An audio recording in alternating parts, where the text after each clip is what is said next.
pergi kepada ketagihan. Dan ketagihan itu, apa jenis ketagihan yang negatif, memang tak dapat tidak akan pergi kepada setan.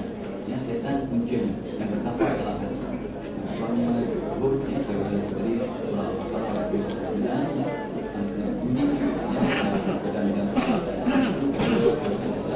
dan Nabi berpesan, waktu seseorang manusia itu melakukan sebarang dosa besar, berjudi, arak, berzina atau merompak, mencuri, lebatnya disebut dalam hadis, maka waktu itu, maaf ya, semua orang terlibat, saya terlibat, ada maksud terlibat ini dalam dosa-dosa yang kadang-kadang waktu itu iman kita terlalu tipis.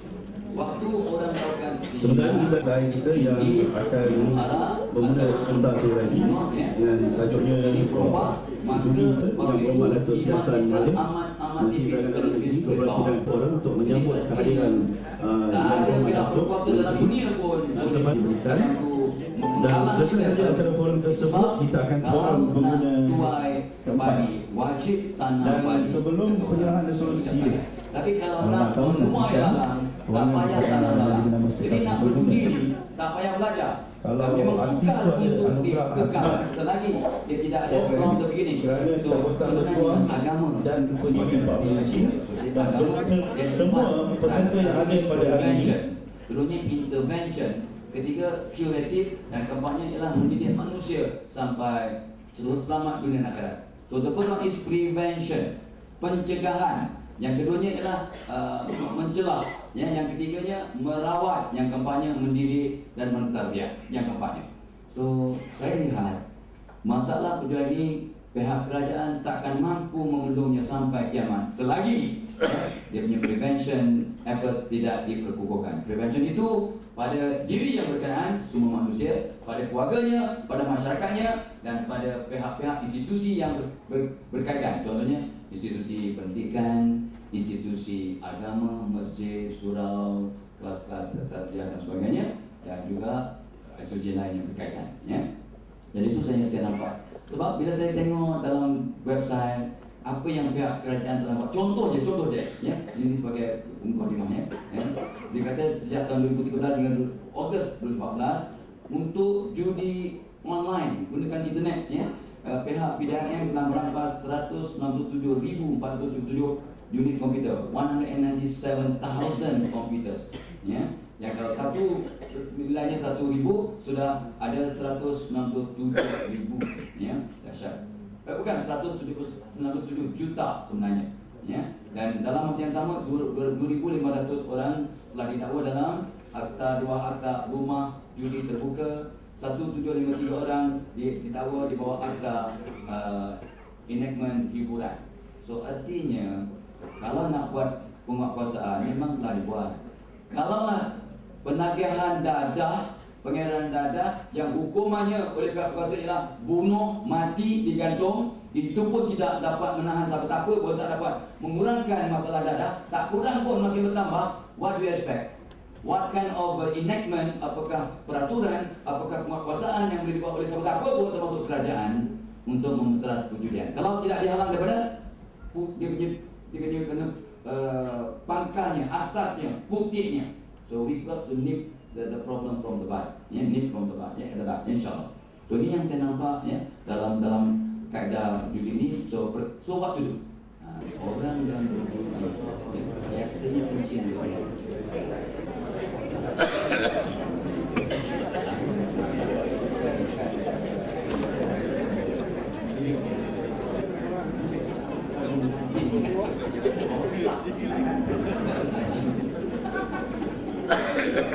Jawab dengan kuat. Jangan senang aja. Kalau orang ini satu yang lepas kencing mesti dulu tapi ditahan kencing ini.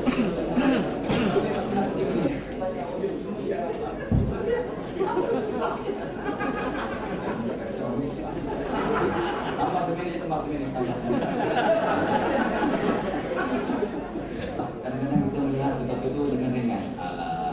Ini bukan judi, ini petang ini sport toto, ini satu sukan. Ini sukan. Bukan mana boleh judi, ini sport toto ni masih. Sebenarnya kita kita yang akan bermula sebentar saya lagi dengan tajuknya Pembicaraan yang berhormat Dato' Sri Hassan Malik, Menteri Perdagangan Dalam Negeri, Komunikasi dan Forum untuk menyambut kehadiran yang berhormat Dato' Menteri sebab diberikan. Dan selesai saja acara forum tersebut, kita akan forum pengguna keempat. Dan sebelum penyerahan resolusi, kalau nak tahu nantikan kewangan yang dinamasikan sebelumnya.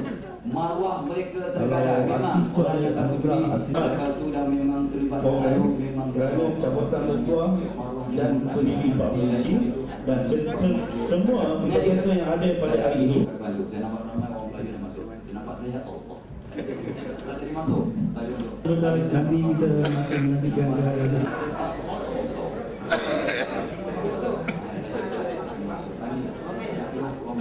Masuk. Semuanya je.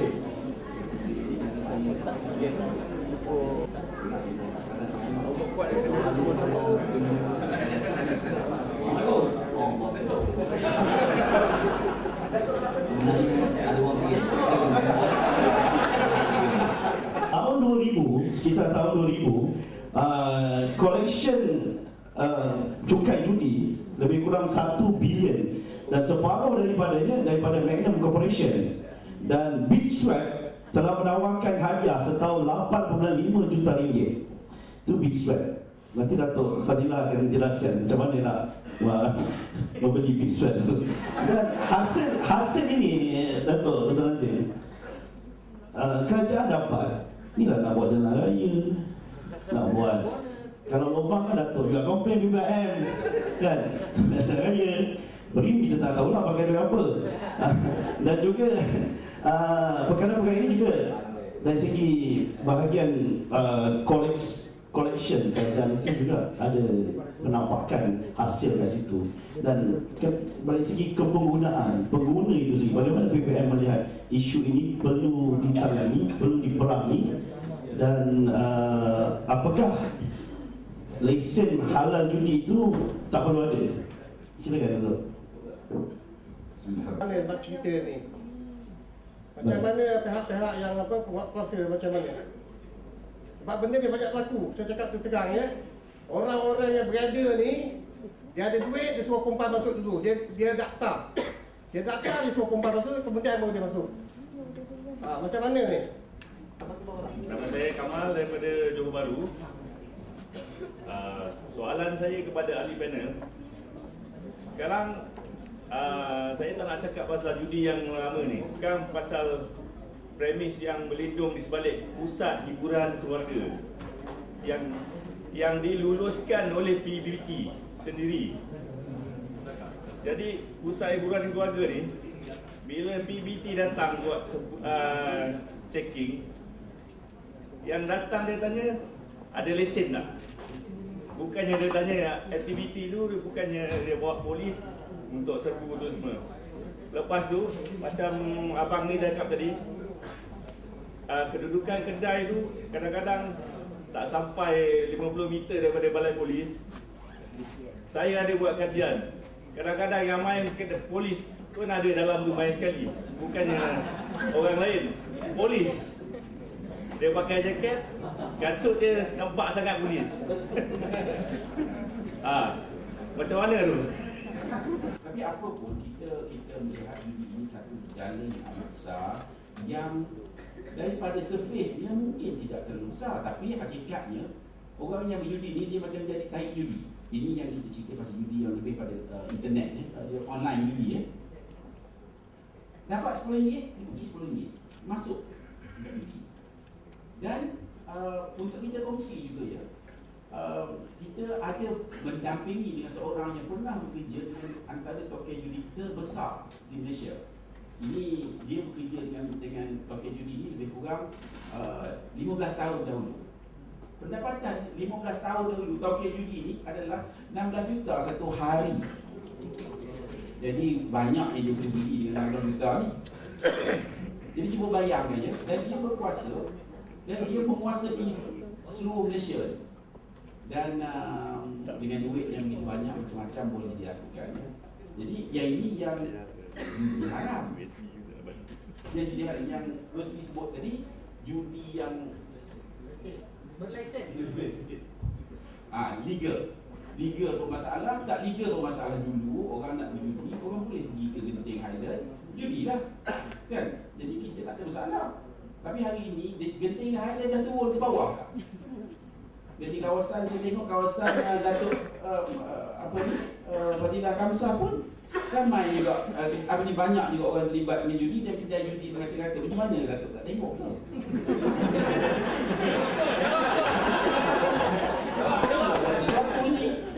Jawab.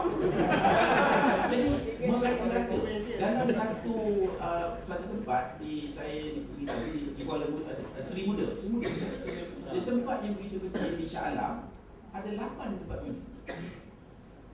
Jadi benda ini terlalu berluasa kerana dia telah mengikat ya. Tapi satu ya, kita kalau niaga, kita nak cerita macam-macam. Nak niaga ni, nak signboard yang cantik, nak makanan yang sedap. Sekali-kali tapi tempat judi ni signboard tak ada, kadang-kadang apa ni tak ada apa.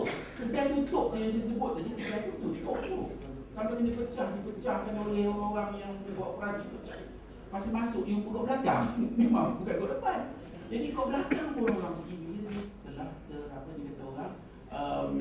terpengaruh dengan judi. Jadi kita merasakan benda ini amat mencabar kita pengguna. Pasal bila duit judi dah habis, dia balik dekat alur tadi. Nak cari apa ni? Duit belanja. Bila duit alur, bila sampai ke rumah. Bila sampai ke rumah itu yang dia jadinya cakap berai, dia jadinya orang lagi daripada rumah. Jadi dia banyak impak kepada aktiviti yang cukup dahsyat. Jangan terkena je. Jangan terkena. Pasal apa ni bapak saya ingatkan saya dulu lagi. Dia kata, ingat ya, kita tengok banyak orang yang judi. Daripada kaya raya, lebuh pun banyak. Saya dengar di kawasan sini Cina, dia ada 16 kedai masuk dalam mesin. Walaupun lubang koin dia kecil, tapi 16 buah kedai boleh masuk dalam mesin tu kan. Dia kata token judi. Dia kata ini jangan ramai, kereta BM pun boleh masuk, semua boleh masuk sampai tak tinggal apa benda. Sebenarnya lebih pada itu lagi.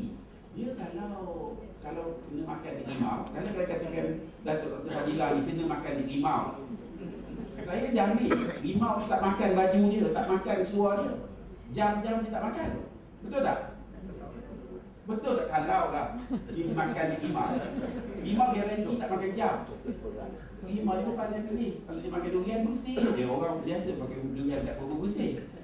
Jadi kalau dimakan di rimau, tinggal jam, tinggal kain, dia apa pun tak tinggal.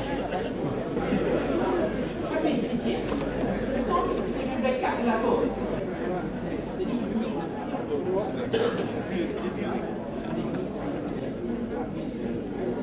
Dan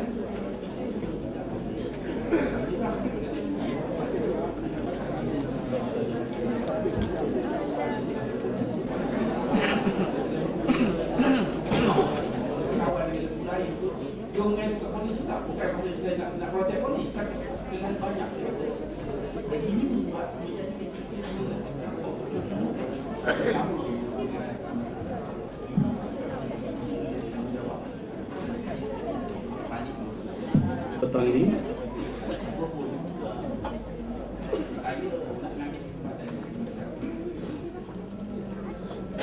sebenarnya kita yang akan bermula sebentar saya lagi dengan tajuknya judi yang berhormat Datuk Sri Hassan Malik, Menteri Perdagangan Dalam Negeri, Korporasi dan Forum, untuk menyambut kehadiran yang berhormat Datuk Menteri dan sebagainya. Dan selesai saja acara forum tersebut, kita akan forum pengguna keempat. Dan sebelum penyerahan resolusi silik, kalau nak tahu, nantikan ruangan daripada yang dimana kita pengguna. Kalau artis tu ada anugerah artis program kerana cabutan bertuah dan pendiri Pak Menteri dan semua peserta yang ada pada hari ini. Dalam operasi-operasi kita sebelum ini dengan sedikit dengan lain-lain usaha menentang khasiat kenegaraan.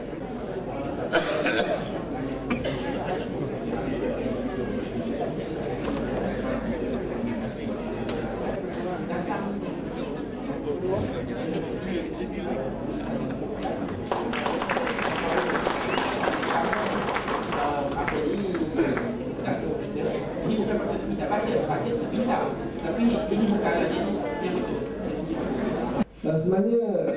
dasar sosial negara. Ya, isu judi ataupun masalah sosial ini pun memang jadi keutamaan. Ya, bagaimana kita nak mewujudkan masyarakat sejahtera kalau berlaku banyak kepincangan dalam masyarakat?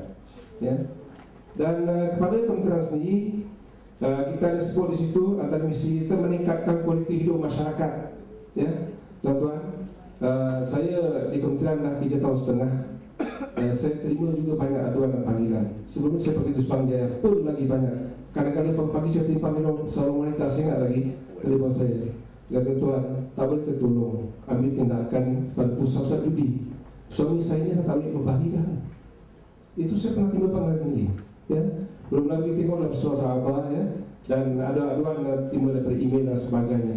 Nak gambarkan bahawa judi ni memang tak ada kesan baiknya lah tu. Tak ada, yang suruh pada dia yang berjudi saja. Ya, dan bahawa ni Dato' Nazir sebenarnya memang kena masanya. Pasal apa tuan-tuan? Kalau hujung bulan, awal bulan penolak dapat judi. Kalau dia dapat gaji, dia tak ingat rumah dia orang judi ni. Itu kesan dia tak ingat ke rumah. Ya, pendapatan hancur. Ya, keluarga porak-poranda, mana Nabi ni dia dah tak peduli dah ni. Ya, dan sudah tentulah pada kami Menteri menekankan selalu kita ni patut hidupkan semangat keceriaan di bandar. Kalau dah keluarga porak-poranda macam ni, macam nak ceria tuan-tuan. Jadi kita nampak hal ini amat penting, ya. Dan yang paling sedih tadi sebenarnya alung lah. Itu yang paling berceritakan, ya. Dan kerana itu Kementerian melalui inisiatif Menteri sendiri, selepas dia dilantik sebagai Menteri, dia nampak beberapa gejala yang amat sensitif, yang amat rumit di Kuala Lumpur yang perlu ditangani. Tak ada kesudahannya. Contoh Kuala Lumpur, termasuk juga petani dan labuan. Tapi fokus kita Kuala Lumpur pada petani. Jadi ada task force yang dibentuk, antaranya kebersihan, perumahan. Perumahan contohnya tuan-tuan, kami janjikan untuk bina 80,000 unit rumah dalam tempoh 5 tahun. Rumah mampu bilik, inilah sedang kita laksanakan. Kemudian masalah lintas, tuan-tuan pun tahu, ya. Dan of course, nak tengok isu positif, kita buat perindahan. Dan yang terakhir sekali kita temui adalah tentang yang kita diharap. Itu sebabnya Kementerian telah sepakat untuk menentukan strategi untuk mengatasi masalah penjualan haram ini, khususnya di Sabit Cafe, ya. Tapi kita melihat ini isu yang besar dan kita bentuk jawatankuasa libatkan semua agensi yang ada di sekitar kita. Semua agensi yang ada di sekitar kita, bukan di bawah kementerian saja, tapi di sekeliling kita yang ada, ya. Dan kerana itu untuk kerja-kerja resikan dan sebagainya, tuan-tuan nak cerita ni, kadang kami guna pemandu, kami guna pak kami tu, bukan kami diturunkan, pergi tapak tengok, dan atas minat mereka, alhamdulillah kita pun dapat maklumat-maklumat yang kita perlukan dan kita rancang strategi. Dan menjadi harapan kementerian, insya-Allah lah, ya. Kerana saya sebut tadi, kita pun tak jawatan langsung, JP pun tak ada jawatan, memang tak ada fungsi di kementerian. Harapan kita buat peringkat permulaan, berjaya 23%, lepas tu kita serahkan kepada BPT. Dan biar mereka yang handle lah, since kita dah mulakan langkah awal dan mereka hanya perlu susun. Jadi slide berikutnya ini adalah tupan utama kita dalam perancangan tentang isu aktiviti haram ini. Yang pertama, pusat cyber judi haram, saya sebut tadi lah, ini yang kita fokus. InsyaAllah akan datang bila kita dah nampak ada perubahan, kita akan pergi pada isu yang lain, rumah urut contohnya, ya, halwa dan maksiat, kemudian penyalahgunaan dadah, pusat-pusat hiburan. Ini pun kelab-kelab malam ni pun memang dahsyat sebenarnya tuan-tuan cerita ni, hebat ni, ya. Dan satu lagi adalah parti. Ini antara isu yang besar, ya, yang melibatkan masalah sosial di kawasan bandar kita. Bagi pengguna yang ingin mengemukakan sebarang aduan, sila hubungi alamat dan nombor telefon yang tertera.